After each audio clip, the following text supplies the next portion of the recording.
Apreciado estudiante, en esta ocasión trabajaremos con la cuarta guía de proyecto de lectura crítica. Recuerda que este es un espacio de crecimiento donde el principal protagonista eres tú.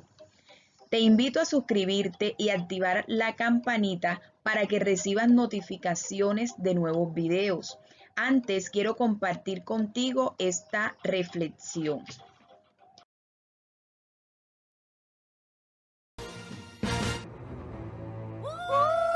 ¡Que se calle el emo! ¡Fuera, fuera! ¡Que se calle el punk! ¡Que se largue el metalero! ¡Que se vaya, que se ¡Sucio! Vaya! ¡Chiste rapero! ¡Fuera de aquí! ¡Rapero! ¡Fuera! ¡Fuera! ¡Qué horror! Nadie sabe convivir hoy día. Este es otro trabajo para el profesor Superó. Con prontitud, no a la discriminación, sí al respeto de la diversidad cultural. ¡Que se calle el negro! Pero qué desaguisado es este. Si aquí no hay dos iguales. En vez de abuchar, ¿por qué no ponen atención para ver qué tan parecidos o diferentes son? Cevichica, ¿cómo estamos? Hemos subido un poquitico más los índices de convivencia, profesor. ¡Hemos cumplido! Respetemos a nuestros compañeros, a los profesores, a todas las personas. Más bien vivamos el colegio a lo bien. Vive el colegio, vívelo a lo bien. Vívelo sin drogas, vívelo bien. Vive el colegio, vívelo a lo bien. En esta guía trabajaremos dos temas fundamentales. Uno, el texto argumentativo y otro, el ensayo. Texto argumentativo. Los textos argumentativos son los que presentan ideas, puntos de vista y razonamientos a favor o en contra de una postura, cuyos autores pretenden convencer mediante sus argumentos a los lectores. Tiene dos partes fundamentales. Uno, que es la tesis, y los argumentos. La tesis es el punto de vista u opinión del autor, es la idea central a partir de la cual giran los argumentos, y los argumentos son las razones o pruebas que el autor utiliza para defender su punto de vista. Entre los tipos de argumentos encontramos el argumento emotivo. Se dirigen a los sentimientos de los lectores y provocan simpatía o rechazo por la postura que expresa. Está el argumento de autoridad. Se basan en la opinión de un experto en el tema tratado. Los tipos de argumentos hacen referencia a las diferentes técnicas que pueden usarse para apoyar o refutar una posición determinada. Cada tipo de argumento tiene diferentes características, al igual que debilidades y fortalezas. Los argumentos suelen ser empleados en diferentes entornos y con diferentes objetivos dependiendo de la motivación del emisor. Entre los argumentos más relevantes encontramos argumentación deductiva.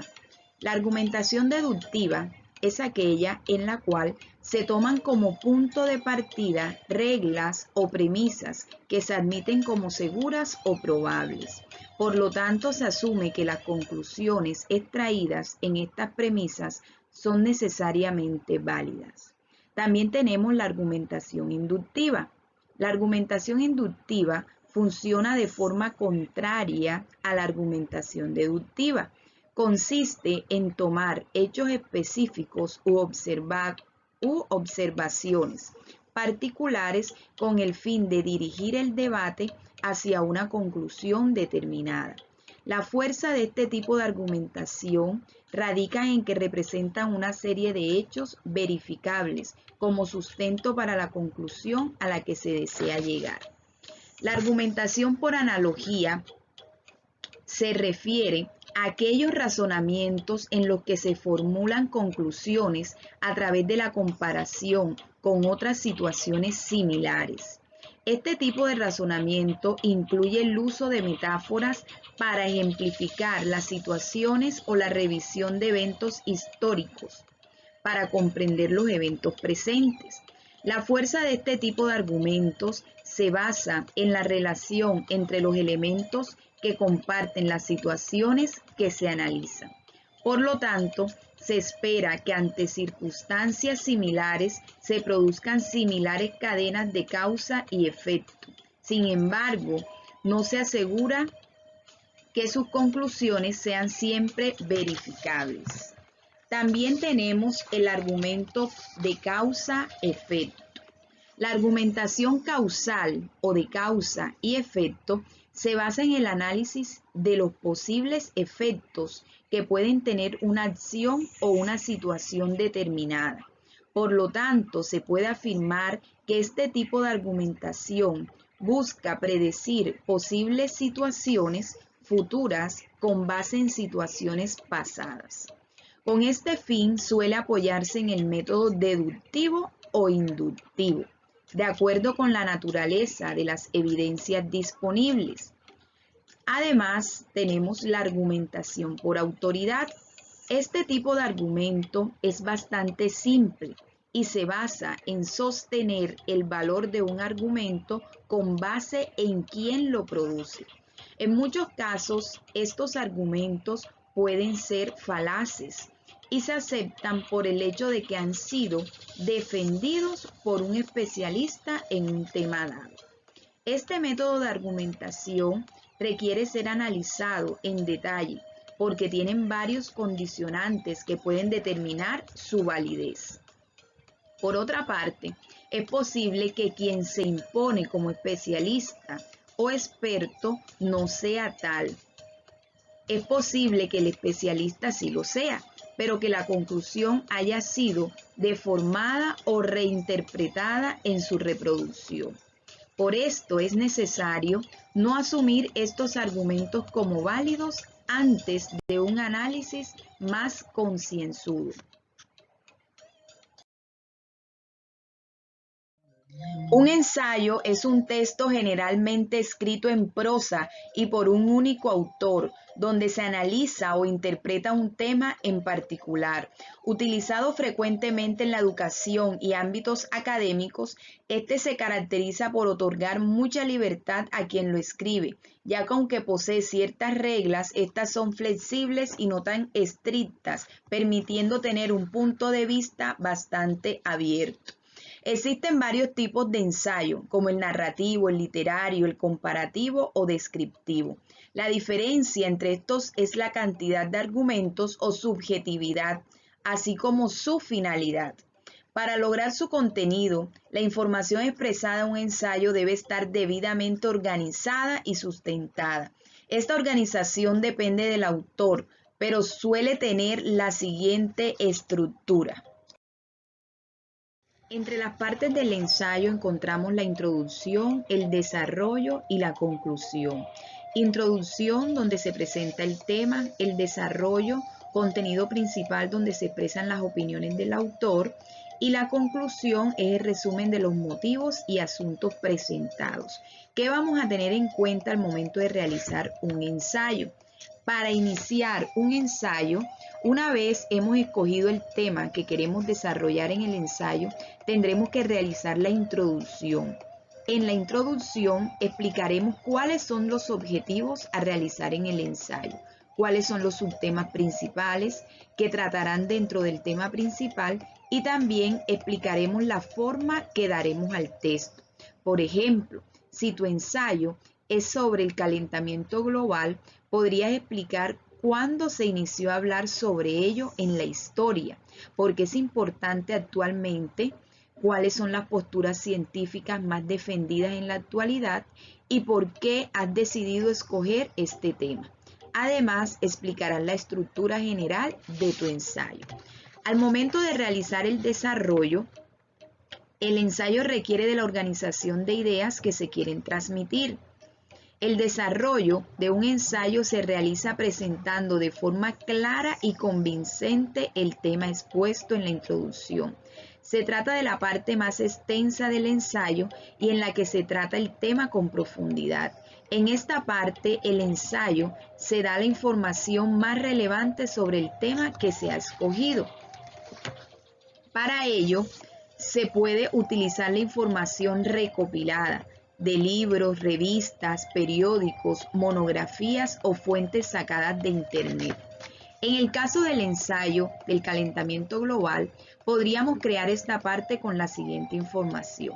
Primero, explicar en qué consiste el calentamiento global.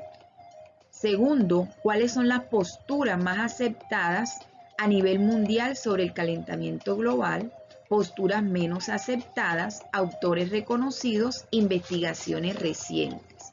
¿Cómo hacer la conclusión?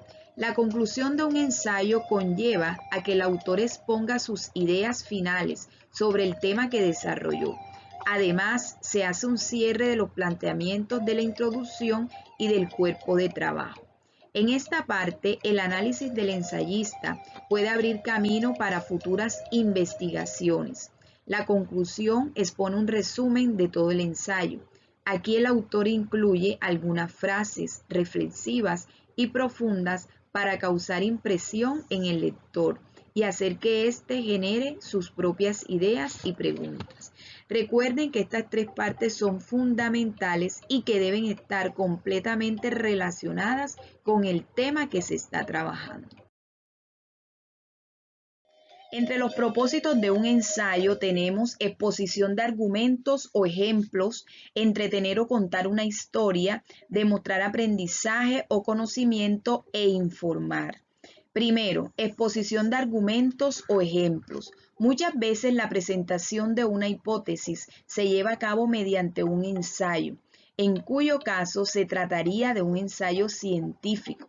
Utilizando lenguaje formal se exponen los métodos de búsqueda de información, los fenómenos estudiados, la rigurosidad de las pruebas y las conclusiones a las que el autor ha llegado. El resto del contenido incluye la opinión personal del autor. Segundo, entretener o contar una historia. El ensayo es un género literario, así que al igual que la poesía o el drama, puede ser utilizado con el simple fin de entretener al lector. Esta forma de ensayo está representada por el ensayo literario, donde los temas no son abordados con la profundidad que sí se presentan en un texto más educativo o informativo. Demostrar aprendizaje o conocimiento. A nivel académico, un ensayo es una forma de evaluar el aprendizaje que un estudiante posee sobre un tema visto en clase. Por lo general, se le llama ensayo académico. Aparte de ser un medio para medir sus conocimientos, sirve para descubrir sus opiniones. Finalmente, tenemos informar. La finalidad de un ensayo también puede ser tan simple como informar sobre algo, ya sea describiendo o comparando dos eventos, objetos o situaciones. A este tipo de ensayo le llamamos descriptivos o comparativos. Bien, jóvenes, en la guía número 4 del proyecto de lectura crítica vamos a encontrar esta lectura titulada Fútbol y Música. A partir de esta lectura y su análisis, su interpretación, vamos a responder una serie de preguntas literales, inferenciales y críticas. Recuerden la importancia de leer pausadamente y hacer una relectura en caso de que sea necesario. Además, vamos a encontrar un punto de producción textual. Dice, según tu opinión, en lugar de la música, ¿con qué relacionarías el fútbol? Justifica tu respuesta con dos buenos argumentos. A partir de la lectura, vamos a justificar de qué manera nosotros relacionaríamos el fútbol, ¿ya? Y vamos a colocar dos argumentos que contemplen esa tesis.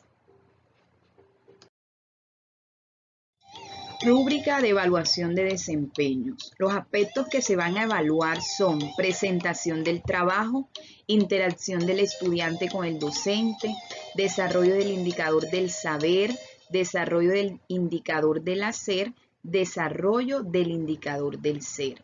Un estudiante en desempeño bajo, presentación del trabajo, presenta dificultad para elaborar un trabajo escrito bien organizado y con buena ortografía. Interacción del estudiante con el docente. Poca interacción en los encuentros sincrónicos. Indicador del saber. Muy poco reconoce la intención comunicativa, estructura y estrategias discursivas de la argumentación oral y escrita.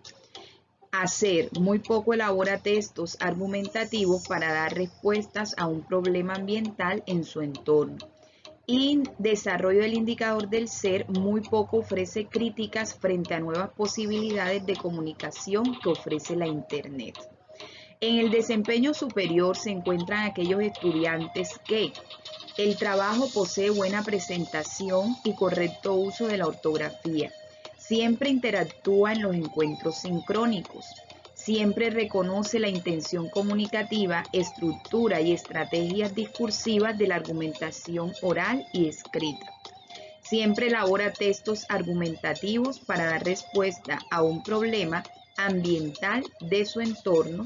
Siempre ofrece críticas frente a nuevas posibilidades de comunicación que ofrece la Internet. No solamente evaluamos la presentación del trabajo, sino que evaluamos diferentes aspectos. ¿Qué se recomienda? Que el estudiante en los encuentros sincrónicos participe activamente. Segundo, que sea un estudiante que entregue sus trabajos bien presentados, bien elaborados y con correcto uso de la ortografía. Además, en el saber y en el hacer, tener un buen desempeño. Ese buen desempeño lo logramos atendiendo activamente a las clases, prestando muchísima atención y sobre todo realizando cada una de las actividades. Recuerden que el trabajo debe ser enviado en la fecha estipulada.